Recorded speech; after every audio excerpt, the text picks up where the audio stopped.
Bonjour à tous, donc moi c'est Nadia Loriga et je suis une passionnée de tarot et je vous propose tous les vendredis un tirage des énergies du week-end.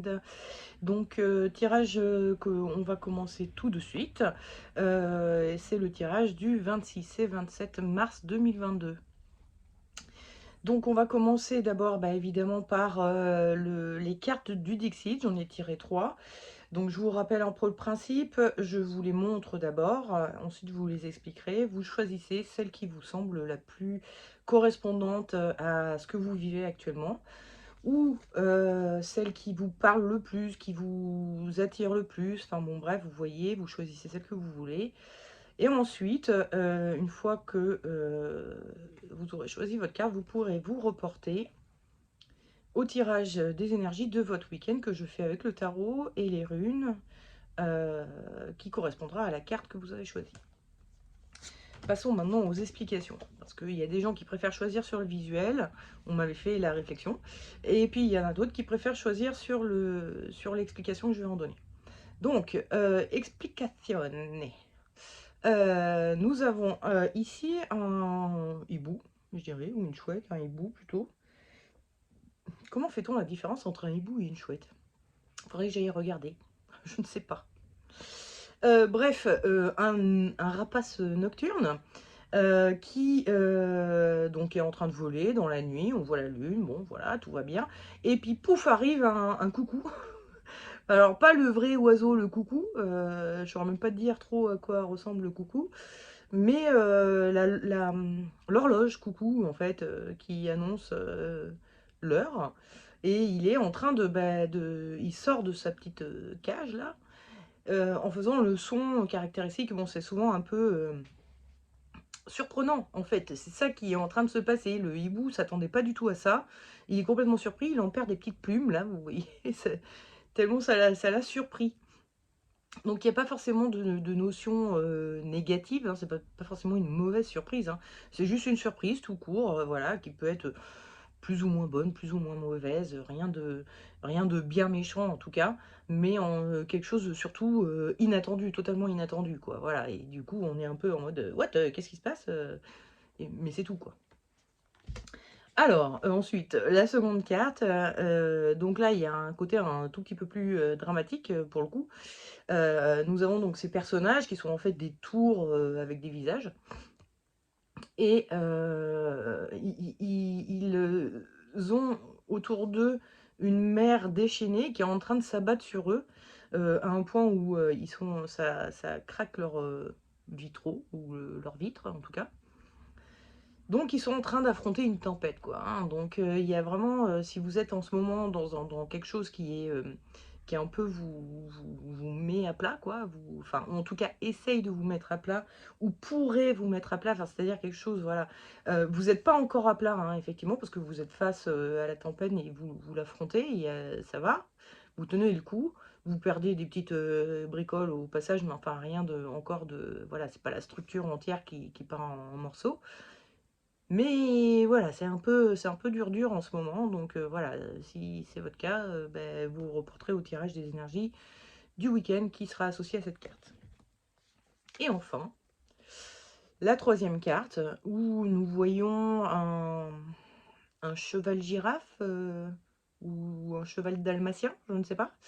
Bref, un cheval tacheté, qui met le nez dehors à travers un trou dans un mur, et il se retrouve au milieu des nuages. Donc il y a quelque chose de très léger, très vaporeux, enfin quelque chose, voilà, un sentiment un peu de légèreté qu'on n'a pas du tout avec ce mur. On a l'impression qu'avant on était en prison, emmuré, coincé, et que là enfin ça y est, on peut mettre le nez dehors, on peut respirer, on peut sortir un peu la tête de l'eau, ou surtout, enfin moi ça fait vraiment penser au fait qu'on sorte de prison.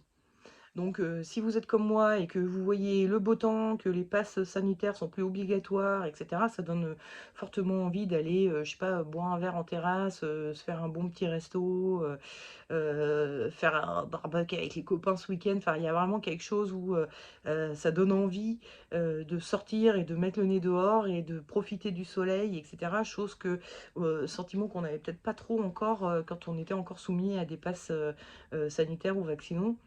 Et en plus, qu'il faisait pas beau, quoi. C'est-à-dire que c'était un peu la double peine. C'est-à-dire non seulement, bon, on est un peu limité dans ses déplacements si on n'a pas de passe, mais en plus il fait moche, donc voilà, hein, même pas envie de sortir.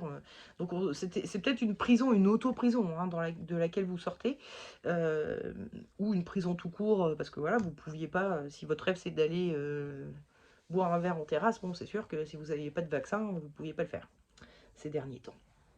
Bref. Donc, passons au tirage des énergies de votre week-end en commençant par le tirage de ceux qui auront choisi cette carte-ci. Je vous rappelle que je mets le timing. Donc, si vous voulez vous reporter au tirage de votre carte à vous, vous pouvez y aller directement. Donc, c'est en description. Bref.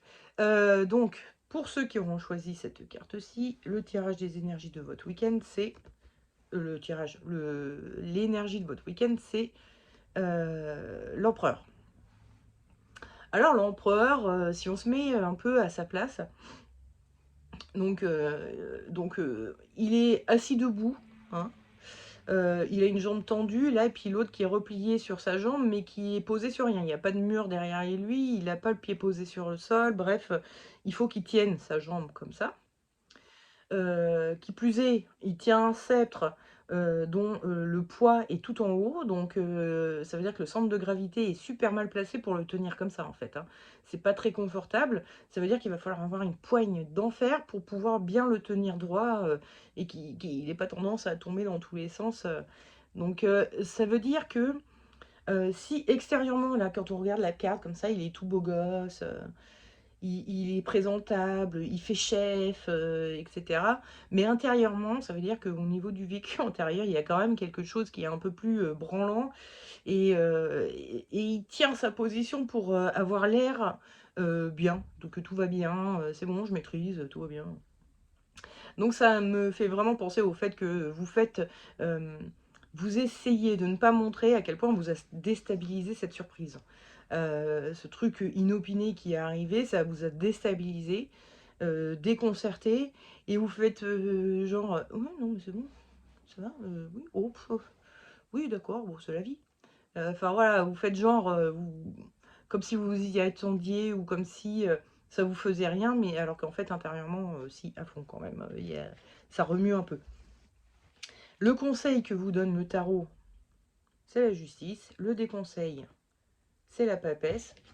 Et les runes vous conseillent Otala. Hop. Oui, plus personne ne me voit. Donc, commençons par les cartes du tarot. Donc, la papesse. Alors déjà, ce sont quand même deux femmes qui sont assises. Elles ont derrière elles une forme, hein, qui se ressemble. Bref, on sent qu'il y a quand même quelque chose d'assez commun entre les deux par certains aspects. Elle a son livre là, elle son livre là. Enfin bon, bref, il y a quand même des aspects communs. Mais la différence, c'est que elle, son voile lui sert à se cacher. Donc, hein, on est toujours dans cet état d'esprit de je fais comme si de rien, je fais semblant que tout va bien, etc. Donc elle se cache, elle ne veut pas montrer ce qu'elle vit intérieurement. Alors que le tarot vous conseille au contraire d'être plutôt dans la position de la justice, qui elle est bien face à nous, elle ne regarde pas de côté, elle regarde en face. Alors bon, évidemment, vous vous rendez pas compte parce qu'elle a un bandeau sur les yeux sur ce jeu-là. Mais il y a d'autres jeux où c'est... Enfin d'ailleurs, les trois quarts des jeux, la justice a un regard fixé devant elle, hein. C'est quelqu'un qui, la justice, qui va regarder les choses en face, ce qui n'est pas forcément le cas de la papesse. C'est pas tellement qu'elle regarde pas les choses en face, la papesse, c'est qu'elle se voile la face un peu quand même, et puis ou alors elle veut pas montrer, voilà. Alors qu'elle, elle assume totalement, quoi, hein. Elle est droite dans ses bottes, et elle dit bon bah ok, oui, bon voilà, ça m'a déstabilisé, j'ai pas compris ce qui s'est passé, mais bon voilà, c'est pas dramatique.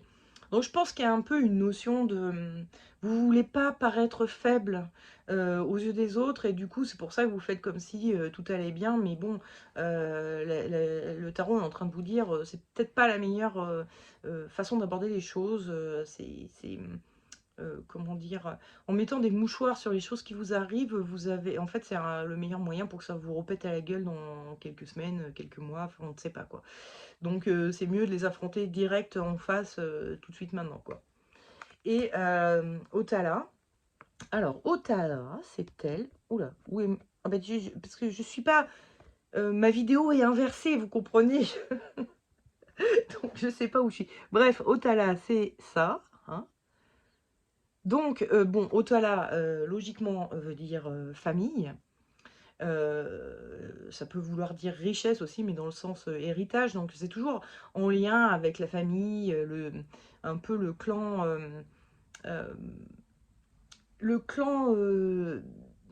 du cœur, en fait, c'est pas, je dis ça parce que plus tard on a une autre carte, une autre rune qui revient, qui va parler un peu de clan aussi, mais c'est pas du tout le même état d'esprit. Là, on est vraiment sur un clan de cœur, un clan, voilà.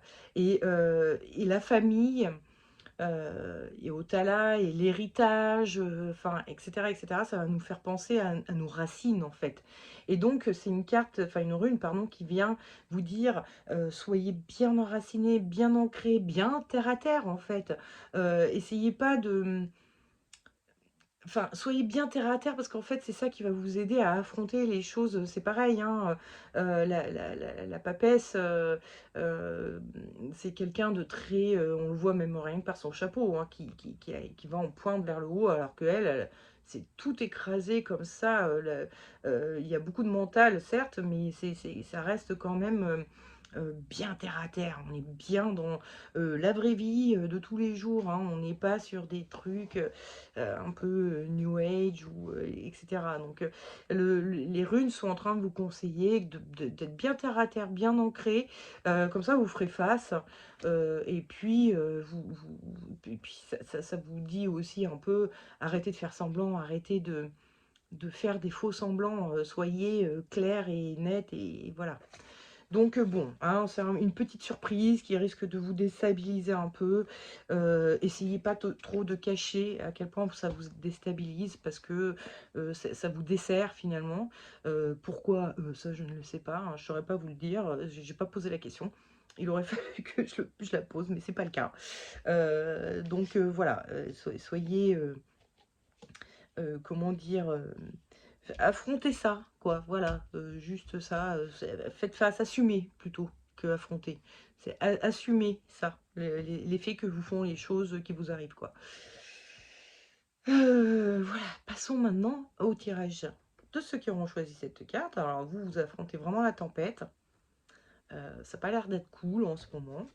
Et en énergie de votre week-end, j'ai tiré la mort.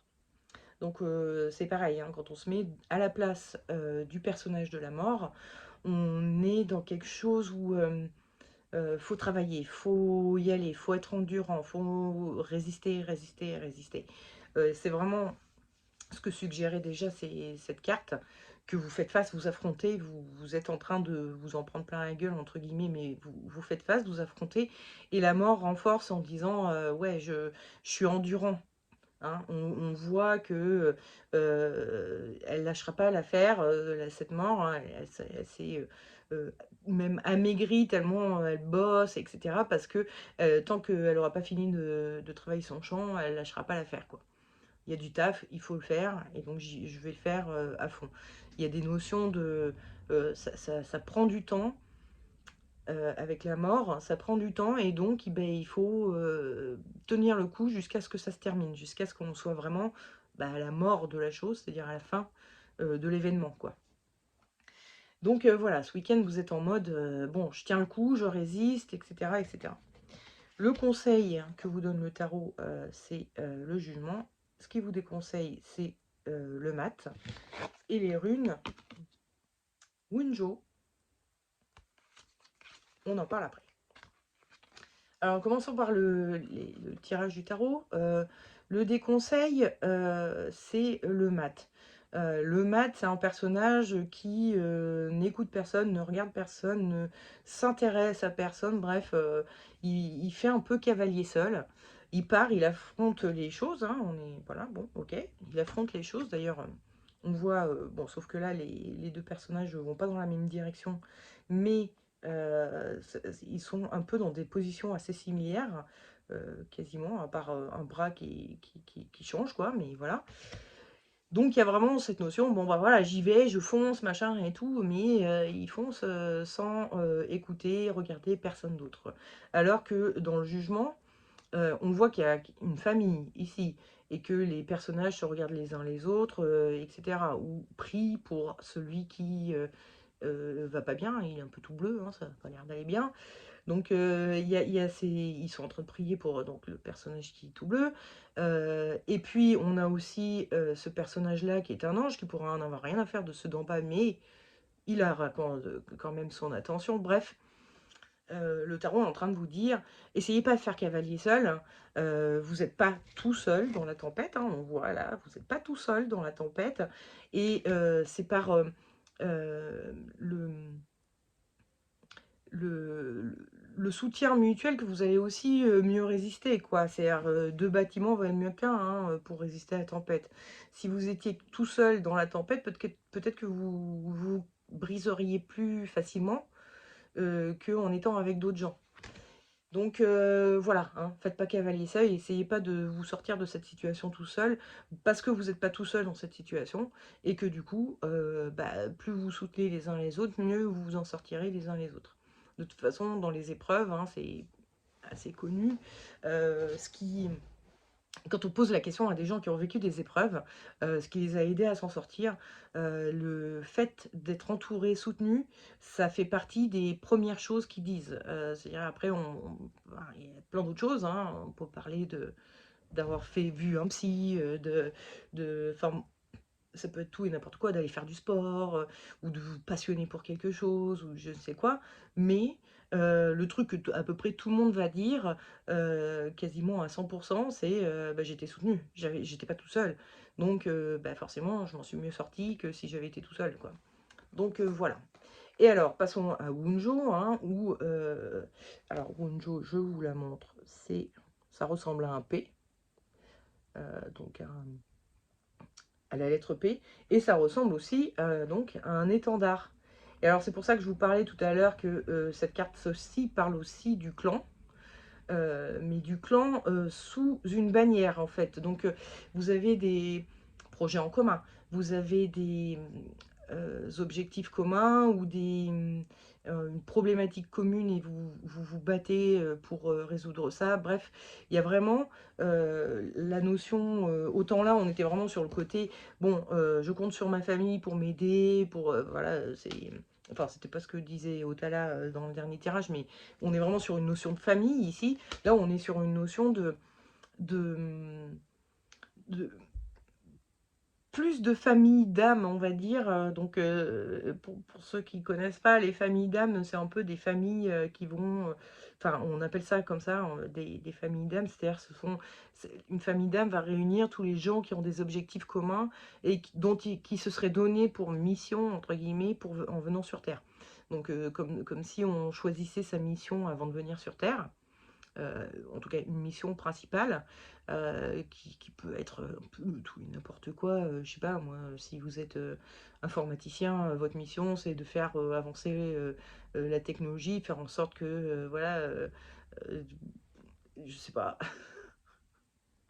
C'est un exemple un peu nul que j'ai pris, même si les informaticiens ont sûrement une mission de vie qui a un lien avec le fait qu'ils soient informaticiens, mais enfin, c'est pas forcément avec votre métier, mais c'est avec quelque chose qui va vous passionner, que vous faites de façon assez naturelle, ces choses-là, et ben, il y a d'autres gens qui sont comme vous et puis, bah, apparemment, vous feriez partie de la même famille d'âmes. Donc il y a une notion comme ça un petit peu où, il y a un objectif, un projet commun, il y a quelque chose en commun, qui n'est pas juste le fait d'être du même sang ou des bons potes depuis longtemps ou je sais pas quoi, c'est pas un truc de cœur, c'est vraiment un truc de je me donne pour mission de réussir quelque chose comme ça. Donc, là, vous affrontez une tempête avec d'autres gens, donc la bannière, c'est se sortir de la tempête, en gros, hein, et de le faire tous ensemble. De vraiment mettre en commun toutes nos capacités, nos idées, etc., pour affronter au mieux et dépasser l'épisode tempête, quoi. Voilà. Donc, ne restez pas seul, ne faites pas les choses tout seul dans votre coin en vous disant bon, moi je vais m'en sortir de mon côté, je vais sortir la tête de l'eau de mon côté, puis les autres, pff, je les laisse dans la marée, quoi. Ou de vous dire je vais sortir tout le monde de l'eau tout seul, à bout de bras, comme ça, là, tout seul. Non, ça va pas marcher comme ça. Vous avez besoin d'être plusieurs pour cette affaire. Donc, comptez bien et sur les autres pour vous soutenir, enfin, vous entre-soutenir les uns les autres, en fait. C'est vous qui les soutenez, et ils vous soutiennent aussi, etc. Voilà. Bon, passons maintenant à ceux qui auront choisi cette carte. Alors, ça y est, enfin, vous respirez, vous sortez de votre prison. Et j'ai tiré en énergie de votre week-end le pape. Alors, c'est assez marrant parce que je me suis pas vue... Enfin, je me suis mis à votre place si j'étais vous qui avez choisi cette carte et quel personnage je serais dans cette carte. Bah, je me suis plus vue comme un de ces petits personnages plutôt que comme celui-ci. Celui-ci, c'est celui qui est, que je regarde, donc je suis là, et qui est en train de me dire bah, c'est bon, vas-y, tu peux y aller. Donc c'est comme si ce week-end, on vous donnait l'autorisation de sortir et que vous, vous étiez en mode alléluia, merci, enfin, le patron nous a dit qu'on pouvait sortir. Alors je sais pas si c'est parce que bah voilà, vous vous sentiez coincé à cause du Covid, si c'est parce que par exemple vous aviez un gros boulot à rendre et puis bah, enfin vous avez fini, vous êtes libéré et puis votre client, votre patron vous dit c'est bon, tu peux y aller, j'ai plus besoin de toi. Mais voilà, vous avez vraiment ce côté de alléluia, merci, enfin, je peux. Le patron m'a dit que je pouvais sortir, quoi. Alors, en conseil, j'ai tiré l'amoureux et en déconseil l'ermite. Et en conseil de rune, j'ai tiré Hélas. Donc, on en parle après de Hélas. L'ermite, en déconseil, on voit donc ce personnage qui a un bâton et une loupiote, comme s'il avançait à tâtons, quoi, comme s'il y allait petit pas par petit pas, parce que genre, ça fait des années qu'il est dans sa grotte, et il sait même plus comment marcher, faire un pas devant l'autre sans se péter la gueule. Bref, il est très précautionneux, assez craintif. Donc voilà, le tarot vous dit non, non, soyez pas craintifs. Allez-y, franchement, soyez dans l'énergie de l'amoureux. L'amoureux, lui, il est avec plein de monde. Donc il y va direct, hein, il n'est pas en mode j'attends 2 3 jours avant d'aller voir mes copains. Non, il y va direct. Et puis tout le monde se tripote et tout. Il y a vraiment un côté où on y va un peu franco et on prend pas de gants, quoi. Voilà. Donc le tarot, il est en train de vous dire, c'est bon, allez-y, bougez-vous, sortez, vous êtes libre, profitez-en et n'y allez pas à tâtons. Non, c'est bon, profitez-en là maintenant, parce qu'en plus, si c'est par rapport au pass sanitaire ou je sais pas quoi, on sait jamais, hein, mais le temps peut tourner, les passes sanitaires peuvent revenir, donc c'est le moment ou jamais si vous voulez sortir, bouger, faire des week-ends à gauche à droite, aller au resto, je sais pas quoi, c'est le moment ou jamais là, hein, profitez-en. Et donc, Hélas. Alors, vous voyez, là, c'est écrit Éole. C'est une version de... comment dire dans une autre langue, voilà. Hélas se dit Éole. Bref, moi, je dis Hélas. Je dis plutôt les versions proto-germaniques des runes, moi. Et donc, Hélas, ça veut dire élan ou if. L'if donc étant l'arbre supposé qui constituerait l'Yggdrasil, l'arbre des mondes, hein, donc le monde d'en haut, du milieu et d'en bas, dans la pensée nordique, la cosmogonie nordique. Donc, élan, c'est vraiment le côté un peu animal, instinctif, et puis surtout actif. L'élan, il a des... Parce que ça va représenter un peu les bois, hein, de l'élan. C'est pas un objet de défense, c'est un objet d'attaque, hein. Donc il y a vraiment... C'est pas un bouclier, quoi. C'est pas juste je me défends face aux choses, c'est non, j'y vais, j'agis, j'attaque. La meilleure défense, c'est l'attaque, quoi, en gros. Donc c'est aussi une rune qui va vous parler d'être agissant, pas passif. Il ne faut pas rester passif avec Hélas. et puis qui vous dit, en plus, vous pouvez y aller, vous inquiétez pas, parce que c'est une rune de protection, hélas, donc ça veut dire, vous inquiétez pas, il vous arrivera rien, vous êtes protégés, vous en faites pas, vous pouvez y aller, vous pouvez foncer, vous pouvez vraiment y aller, il vous arrivera rien, vous êtes protégés, tout va bien. Voilà. Donc, bah, allez-y, hein, sortez, profitez quand même, je sais pas, mais ça fait tellement longtemps qu'on est un peu coincé. Et puis là, je vous jure, je vois le soleil, je suis ravie, quoi. Vraiment, ça me met du baume au cœur, vous vous rendez pas compte. Bref, donc, allez-y, bougez, passez un bon week-end. Et puis, pour les autres aussi, hein, je vous souhaite un excellent week-end. Et puis, bah, je vous dis à la semaine prochaine pour le prochain tirage des énergies du week-end. Allez, ciao, bye bye.